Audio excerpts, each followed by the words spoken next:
Je suis Xavier Terret, je suis archiviste municipal. Je viens régulièrement au sein du cimetière municipal pour voir ce monument aux morts. Pour moi, ce monument aux morts est vraiment le symbole des jeunes Levalloisiens décédés durant la Première Guerre mondiale.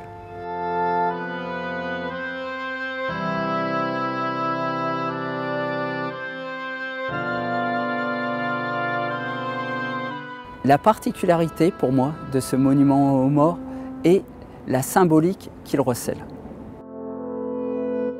Tout en haut, nous avons la représentation d'une femme drapée en pleurs. Mais ce qui me touche particulièrement dans ce monument, on a tendance à l'oublier et c'est rare en France, c'est la représentation d'un soldat en tenue bleu horizon qui évoque les troupes coloniales.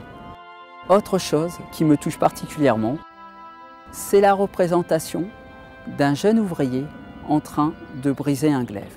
Le statuaire, un soldat durant la Première Guerre mondiale. Il a connu le sacrifice de ses camarades. En fait, il a voulu donner avant tout un message de paix.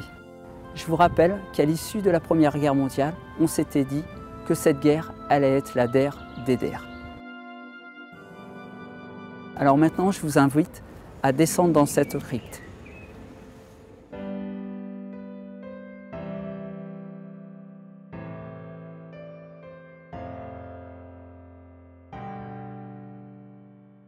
Rien qu'en France, la Première Guerre mondiale a fait plus d'1 400 000 morts, sans compter les personnes blessées ou mutilées.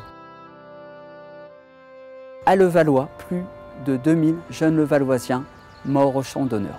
Au-delà de cette liste de noms, ce que je vois moi avant tout, des visages, des destins d'hommes, et plus particulièrement le destin de cet homme, Livois René Clément.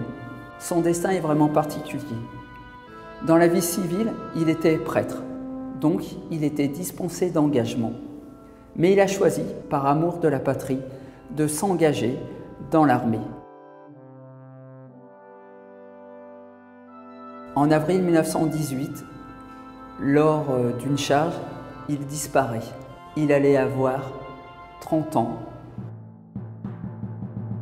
Et avant d'être un signe de deuil, pour moi, c'est avant tout un signe d'espoir et d'espérance en la paix.